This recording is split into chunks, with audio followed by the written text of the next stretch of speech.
Hello दोस्तों, आपका स्वागत है आपके अपने YouTube channel the informing zone में। आज के इस वीडियो में मैं आपको क्लास 12 के केमिस्ट्री के चैप्टर 1 जिसका नाम है सॉलिड स्टेट के बारे में बताने जा रहा हूं और यह हमारा सेकेंड लेक्चर है।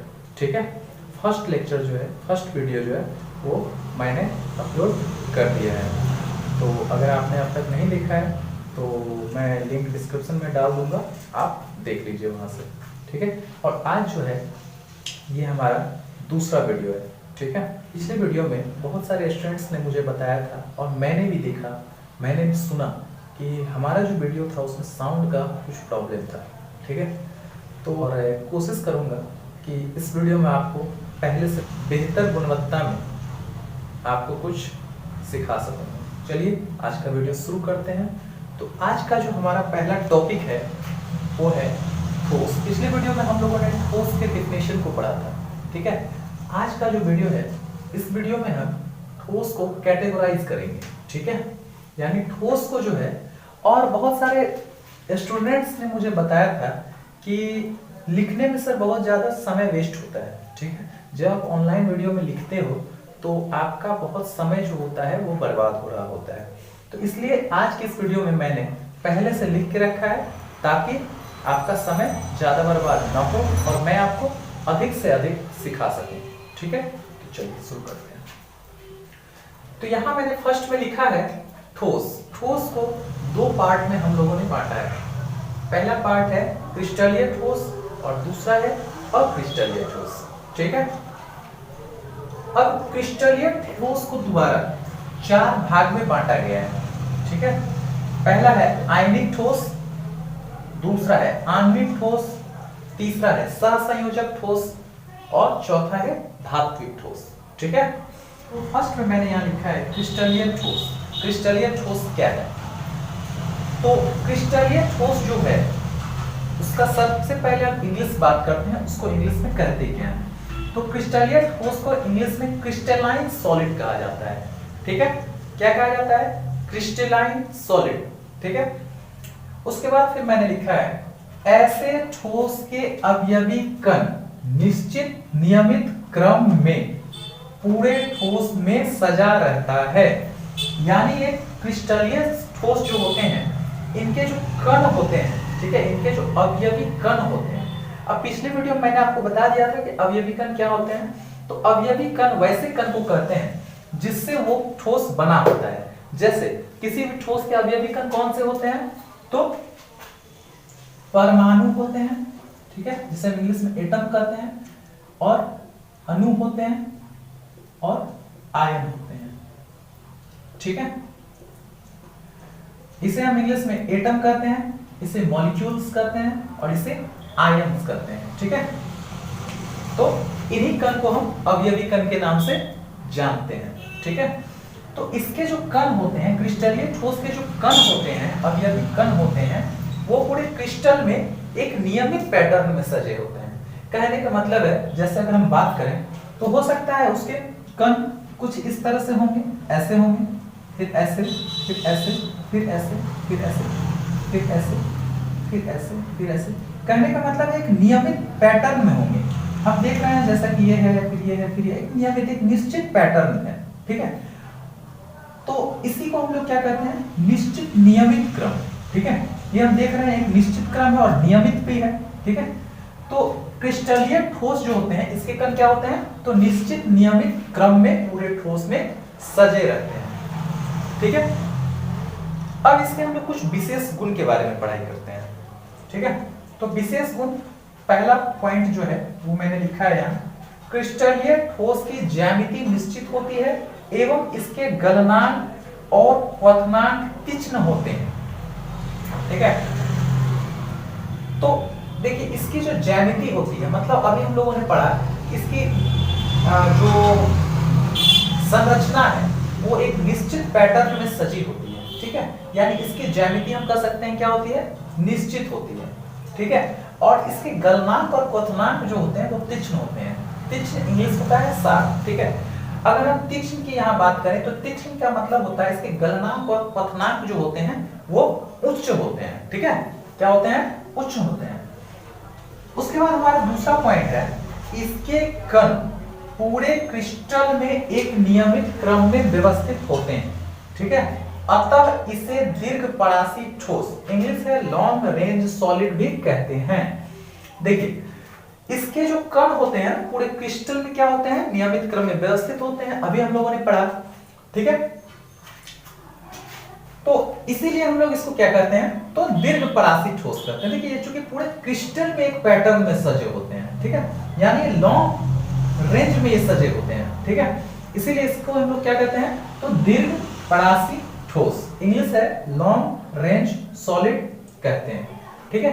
अब आपको एग्जाम में ये पॉइंट्स पूछ सकते हैं, जो क्रिस्टलीय ठोस को हम लोग और किस नाम से जानते हैं, तो आपको बताना रहेगा जो हम इसे दीर्घपरासी ठोस के नाम से जानते हैं, ठीक है।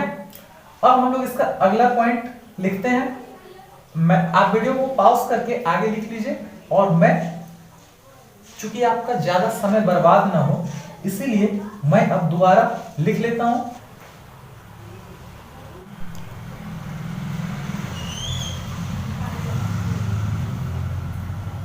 तो दोस्तों हमारा अगला जो पॉइंट है वो है, यह विषमदैशिक होता है, ठीक है। मतलब इसका ये है, जो आगे पढ़ते हैं फिर मैं आपको समझाता हूं, अर्थात इसके कुछ भौतिक गुण जैसे दृढ़ता, अपवर्तनांक इत्यादि का मान सभी दिशाओं में समान नहीं होता है। तो देखिए सबसे पहले यहाँ पर एक शब्द है विषमदैशिक। विषमदैशिक में विषम का अर्थ हम समझते हैं क्या होता है। तो देखिए विषम जो शब्द है, यह विषम, विषम का मतलब हम जानते हैं, विषम का मतलब क्या होता है, अलग अलग, ठीक है, मतलब एक समान नहीं जब कोई होता है उसे हम विषम कहते हैं, ठीक है। विषमदैशिक जिसका इंग्लिश होता है एनिसोट्रोपिक, ठीक है। विषमदैशिक का अर्थ होता है जो कुछ ऐसे भौतिक गुण होते हैं जो क्रिस्टलीय ठोस में सभी दिशाओं में समान नहीं होते हैं, ठीक है। वे गुण कौन कौन से हैं, तो दृढ़ता है, अपवर्तनांक, ठीक है, और भी, ठीक है, इसीलिए मैंने लिखा है यहाँ पे इत्यादि। अब आगे बढ़ते हैं, हमारा अगला पॉइंट है, इसका गुण द्रव या गैस से नहीं मिलता है, अतः यह वास्तविक ठोस है। देखिए इस पॉइंट का क्या मतलब है, तो इसका मतलब है जो कुछ ऐसे ठोस होते हैं, ठीक है, जिनमें द्रव और गैस का गुण होता है, लेकिन ये जो होते हैं क्रिस्टलीय ठोस, इनमें क्या होता है, इनमें द्रव और गैस का गुण नहीं होता है, ठीक है। अब ये हम जब क्रिस्टलीय ठोस की पढ़ाई करेंगे, इसमें जब हम आगे इसके गुण के बारे में पढ़ाई करेंगे तभी ये आपको और अच्छे से समझ में आ जाए। तो अगर हम जैसे मान लिया, अगर हम कांच की बात करते हैं, ठीक है, तो कांच जो होता है, कांच या फिर रबर या फिर सेलुलोज, तो ये सभी जो होते हैं ये ठोस हैं, लेकिन इनमें एक बहने का गुण होता है, ठीक है। अगर हम मान लिए रबर को, एक रबर का मान लिए एक बोल सकते हैं पतला सा चादर है, ठीक है, रबर का, उसे अगर हम 10-15 साल, ठीक है, छोड़ देते हैं, अगर हम 15 साल बाद आकर के देखेंगे तो वो रबर का जो छल्ला है, वो जो रबर का चादर है, वो नीचे से हमें थोड़ा मोटा दिखेगा, ठीक है। ये क्यों हुआ, क्योंकि उसमें कुछ बहने का गुण है, उसमें ऊपर में जो उसकी मोटाई है वो कम हो जाएगी और नीचे में थोड़ा वो चौड़ा हो जाएगा। क्यों, क्योंकि उसमें बहने का गुण है, ठीक है। तो ये जो गुण है ना, ये गुण क्रिस्टलीय ठोस में नहीं पाया जाता है, इसीलिए हम लोग इसको वास्तविक ठोस कहते हैं, ठीक है, इंग्लिश है ट्रू सॉलिड। अब उदाहरण मैंने यहाँ लिखा है सोना, चांदी, हीरा, आयोडीन इत्यादि, ठीक है, ये सभी क्या होते हैं, ये सभी क्रिस्टलीय ठोस हैं, ठीक है। अब हमारा अगला जो पॉइंट है वो है अक्रिस्टलीय ठोस, जिसे इंग्लिश में एमोर्फस सॉलिड कहा जाता है, ठीक है। क्या कहा जाता है, एमोर्फस सॉलिड। अब आगे मैंने यहाँ लिखा है, देखिए जो क्रिस्टलीय ठोस में हम लोगों ने पढ़ा उसका जस्ट विपरीत है, जस्ट ऑपोजिट है अक्रिस्टलीय ठोस, ठीक है। उसमें हम लोगों ने क्या पढ़ा, उसमें हम लोगों ने पढ़ा था कि इसके जो कण होते हैं, अवयवी कण, वो पूरे ठोस में नियमित क्रम में व्यवस्थित होते हैं। ठीक है, ये हम लोगों ने पढ़ा था पृष्ठतलीय ठोस में। लेकिन अपृष्ठतलीय ठोस में क्या है, तो इसके अवयवी कण पूरे ठोस में निश्चित नियमित क्रम में सजा नहीं रहता है। ठीक है, मतलब वो एक निश्चित पैटर्न में नहीं होते हैं। मतलब जैसे अगर हम बात करें तो कैसे हो सकते हैं, तो हो सकता है वो ऐसे होंगे, ठीक है, ऐसे होंगे, उनका कोई पैटर्न नहीं होगा, कोई निश्चित पैटर्न नहीं होगा। ठीक है, ऐसे होंगे, मतलब कोई निश्चित पैटर्न नहीं होगा।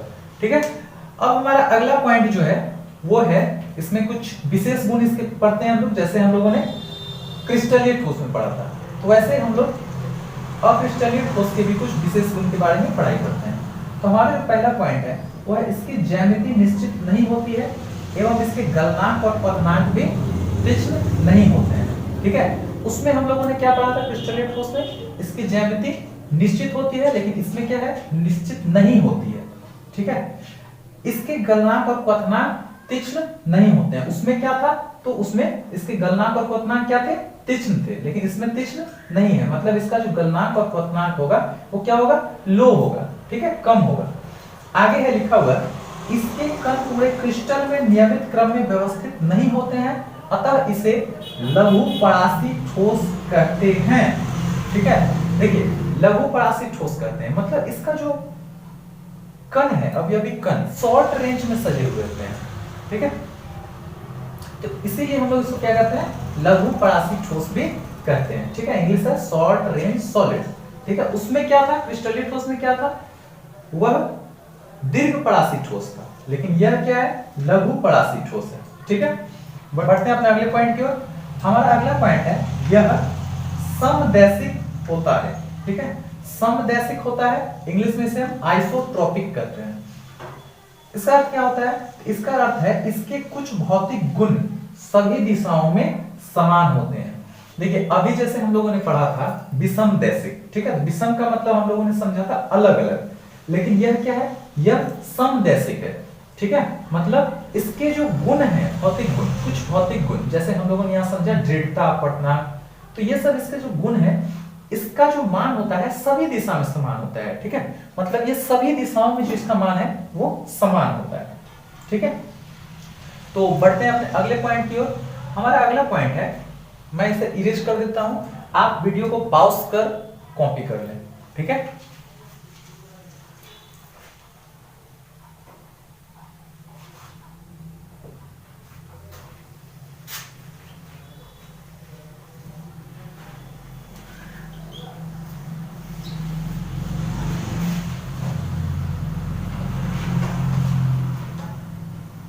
तो देखिए हमारा अगला पॉइंट है, इसका कुछ गुण द्रव से मिलता है, अतः इसे अतिशीतित द्रव, ठीक है, इंग्लिश है सुपर कूल लिक्विड भी कहते हैं। इसमें क्या है, इसका जो कुछ गुण है वो द्रव से मिलता है। ठीक है, तो इसी वजह से इसको हम लोग क्या कहते हैं, अतिशीतित द्रव कहते हैं। अब जैसे इसको मैंने आपको क्रिस्टलीय ठोस में डिफाइन किया हुआ है, जो कुछ ऐसे सॉलिड होते हैं जिसमें द्रव की तरफ बहने का गुण होता है। द्रव मतलब क्या, लिक्विड। ठीक है, जैसे हमारा पानी है वो क्या है, द्रव है। देखिए एक चीज गौर कीजिएगा आप लोग, जो बहुत से बच्चों में ये कंफ्यूजन होता है, जो ये द्रव और द्रव्य, इसमें उन्हें डिफरेंस पता नहीं होता है। तो देखिए इस द्रव का मतलब होता है लिक्विड, LIQUID, लिक्विड। ठीक है, जैसे हो गया, उदाहरण की अगर हम बात करें तो हो गया क्या चीज, पानी। ठीक है, पानी, तेल, ये सब हो गया। और द्रव्य का मतलब होता है मैटर। ठीक है, मैटर। मैटर का मतलब क्या है, तो मैटर का मतलब है कोई भी वस्तु। ठीक है, कोई भी वस्तु, जैसे हम अगर बात करें हमारा पेन हो गया, कॉपी हो गया, कलम हो गया, ये सब क्या हो गया, ये सब द्रव्य हो गया। तो हम लोग बचपन से पढ़ते हैं द्रव्य की तीन अवस्था, न कि द्रव की तीन अवस्था, द्रव्य की तीन अवस्था। ठीक है, यानी पदार्थ के तीन अवस्था होते हैं। ठीक है, तो इसे क्या कहा जाता है, इसे अतिशीतित द्रव कहा जाता है। क्यों, क्योंकि इसके कुछ गुण जो होते हैं वो द्रव से मैच करते हैं। ठीक है, उदाहरण में मैंने यहां लिखा है कांच, रबर, प्लास्टिक, प्रोटीन इत्यादि। ठीक है, तो आज का वीडियो हम यहीं समाप्त करते हैं और मैं आशा करता हूं कि आपको यह वीडियो बहुत अच्छे से समझ में आई होगी। और आपसे मैं यह अनुरोध करता हूं कि अगर इस वीडियो में आपको थोड़ी सी भी किसी प्रकार की कोई भी डाउट है तो आप मुझे जरूर बताएं, ताकि मैं अपने वीडियो में और अधिक से अधिक इम्प्रूव करने की कोशिश कर सकें। ठीक है, अगली वीडियो में हम जो क्रिस्टलीय ठोस को हम लोगों ने 4 भाग में डिवाइड किया था उसके बारे में पढ़ाई करेंगे। ठीक है, तो आज का वीडियो में समाप्त करते हैं। अगर वीडियो पसंद आई हो तो कृपया चैनल को सब्सक्राइब करें और लाइक करें और कमेंट सेक्शन में हमें जरूर बताएं कि हमें वीडियो में और क्या इंप्रूव करने की जरूरत है। ठीक है।